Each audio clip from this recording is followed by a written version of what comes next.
छोटे ते अंदरे रही पलीती तेरा दिल खड़ावे मुंडे कुड़ियां सजदे करे मसीती कन्ना नु हाथ लावे पहले फिर नमाज दहीती ओ दुनियादार रब दे नाल भी 420 नमस्कार, सलाम, सत श्री अकाल। मैं के पनगोत्रा एक बार फिर मुखातिब हूँ आपसे, और आज इस मशवरे के साथ कि खुदा ना करे आपको कोरोना के लक्षण आ जाते हैं।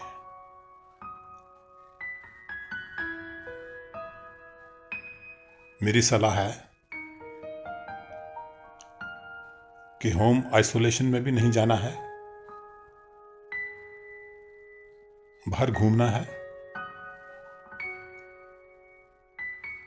फिजिकल डिस्टेंस भी नहीं बनाना है, शारीरिक दूरी नहीं बनानी है, मास्क नहीं पहनना है, डॉक्टर से नहीं पूछना है, अस्पताल नहीं जाना है, दवाई नहीं खानी है।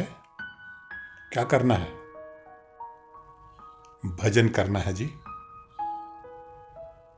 आपको कुछ नहीं करना है, भजन करना है या मंत्र पढ़ने हैं। मंत्र पढ़ने हैं, मंत्र पढ़िएगा, भजन करिएगा, आप ठीक हो जाओगे।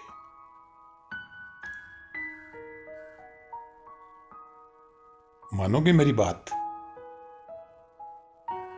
मानोगे? बताना मुझे कमेंट करके।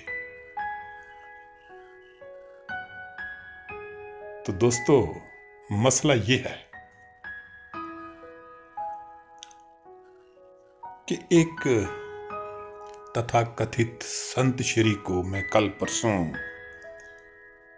टेलीविजन पे देख रहा था, प्रवचन सुन रहा था। जनाब कोरोना से बात शुरू करते हैं, प्रवचन कोरोना से ही शुरू करते हैं, और सलाह आपको यही देते हैं जो अभी मैंने आपको दी है। कुछ भी नहीं करना, भगवान का भजन करना है, मंत्र पढ़ने हैं, झाड़ फूंक करनी है, कोरोना ठीक हो जाएगा। एक तुक ये है कि तीसरी लहर बच्चों पर भारी है,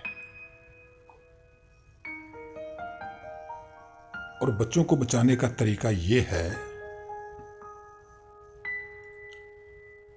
कि बच्चे को आसन पे बिठा दीजिए, एक माला दे दीजिए, मैं एक मंत्र बताता हूं, उस मंत्र का जाप करिए। मैं गारंटी देता हूं कि आपके बच्चे को कुछ नहीं होगा। एक ये तुक है, और बाद में कह देते हैं कि दवाई भी खाइए। भाई, ये गडम गड क्यों करते हैं?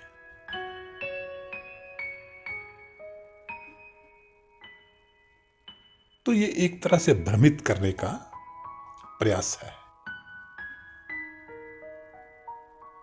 कि दुनिया भ्रमित होती रहे और हमारा ये जो धंधा दुकानदारी है ये चलती रहे।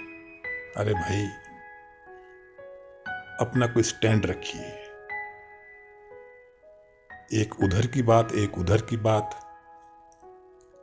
कभी एक चीज से इनकार करना और दूसरी बार स्वीकार करना, कभी वैज्ञानिक चीजों को, साइंटिफिक चीजों को नकारना, कभी उनको पुकारना।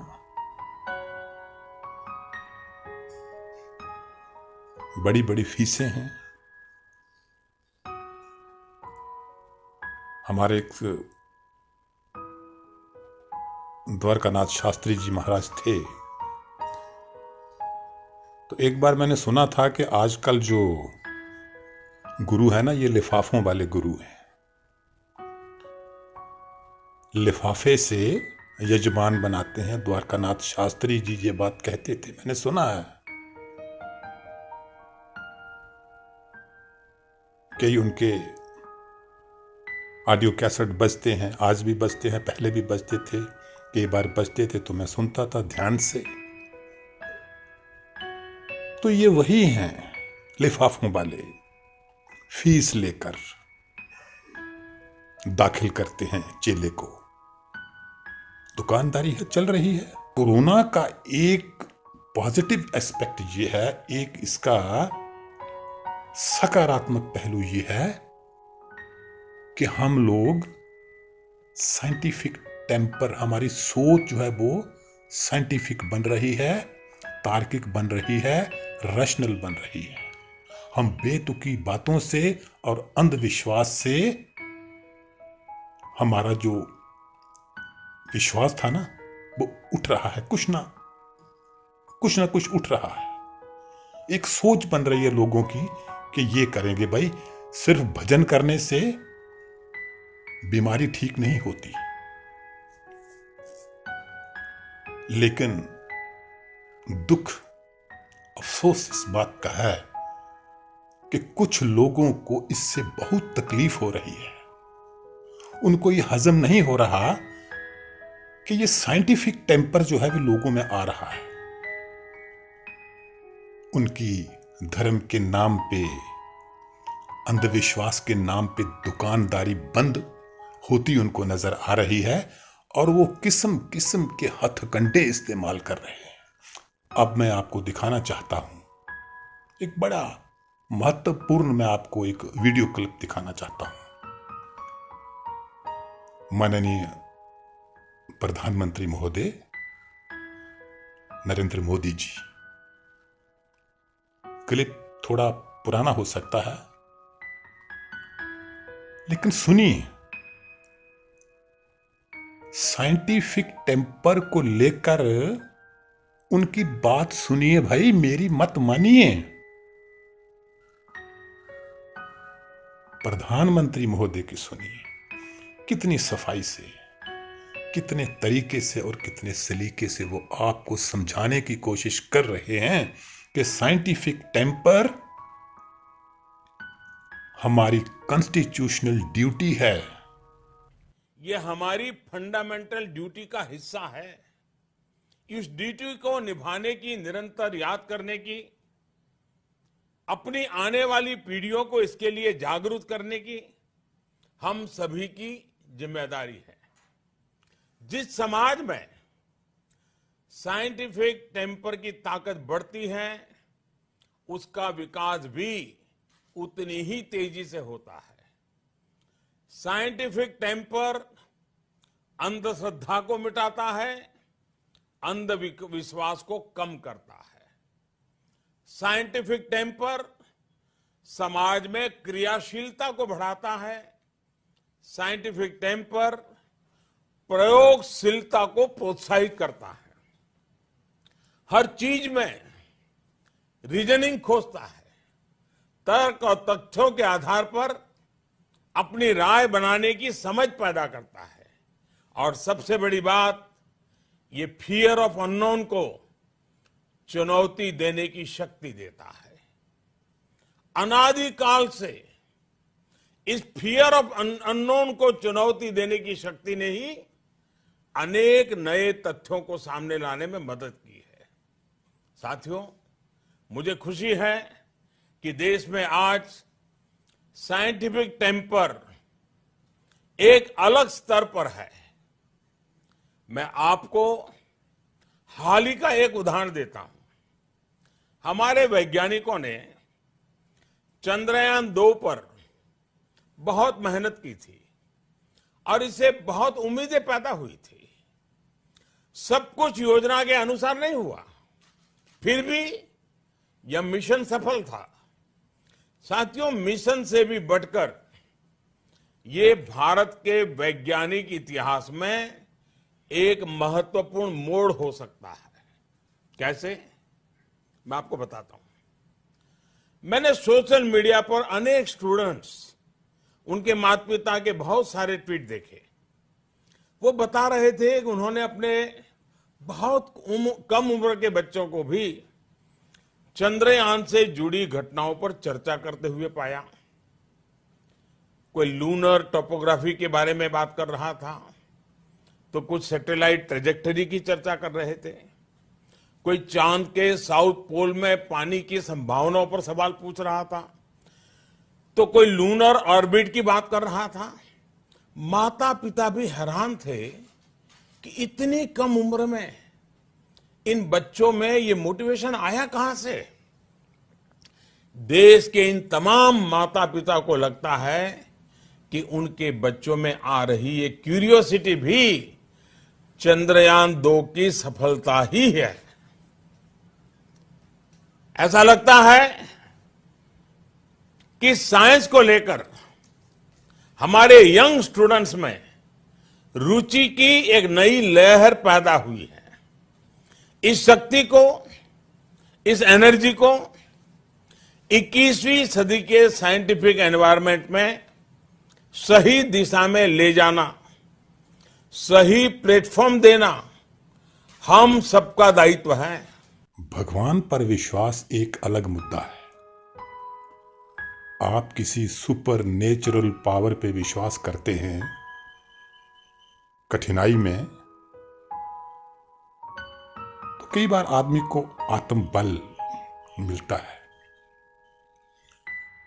लेकिन उसका यह मतलब नहीं कि आप भजन पे ही हो जाओ और वैज्ञानिक नजरिए को छोड़ दो। भ्रमित करने की कोशिश देखिए। ये वो लोग हैं जिन्हें वैज्ञानिक नजरिया और तर्क रास नहीं आता। इनकी जो भ्रमित करने वाली लूट की जो दुकान है ना, वो बंद हो जाती है। तो दोस्तों, सारे लोग एक जैसे नहीं होते। कुछ लोग सच्चे और अच्छे होते हैं। ये इंसान के व्यवहार से पता चल जाता है। एक बार मैं और मेरा एक मित्र एक पंडित जी के पास चले गए। पंडित जी होना एक बात और सच्चे और अच्छे होना एक बात। अब पंडित होना, कर्म कांड करवाना, ये एक पेशा हो सकता है, पेशा ही है। लेकिन व्यवहार में जो सच्चाई होती है वो एक बात है। तो हम लोग चले गए उनके पास। वो कहीं भागवत कथा कर रहे थे। दोपहर को वो उस वक्त आराम कर रहे थे। तो मैं और मेरे मित्र उनके पास गए। मेरे मित्र के पास वो जन्म कुंडली थी अपनी। उनकी इच्छा थी कि वो अपना भविष्य पूछ के आए, जन्म कुंडली दिखाएं कि मेरे बारे में देखिए कैसा कैसा मेरा भविष्य है। तो उनके पास हम गए। राम राम प्रणाम हुआ। बैठिए जनाब, क्या किस प्रयोजन से आए हो? तो हमारे मित्र कहने लगे, जनाब, वो जन्म पत्रिका उनके कुंडली उनके आगे रखी। कहने लगे, इसको क्या है ये जी मेरी जन्म कुंडली है, मैं इसको क्या करूं? जी मेरा भविष्य देखिए। तो मुझे आज भी वो बात याद है। कितनी प्रैक्टिकल बात कही उन्होंने। बावजूद पंडित होने के उन्होंने कहा कि भाई, मुझे अपने भविष्य का पता नहीं, मैं किसी का भविष्य क्या बता सकता हूं। कितनी साइंटिफिक बात थी। आज का एपिसोड मैं यहीं खत्म करना चाहूंगा। आपको ये मेरा एपिसोड कैसा लगा, बातें कैसी लगी, इसके बारे में आप मुझे बताएंगे। अच्छी लगी होगी तो सब्सक्राइब भी करेंगे। जय हिंद। बुले नु लोकी मती देंदे, बुलिया आवे जा विच मसीता दे की कुछ हुंदा, जे दिलों नमाज ना नीती, बारों तोए लत्तां गोडे ते अंदरे रही पलीती, तेरा दिल खड़ा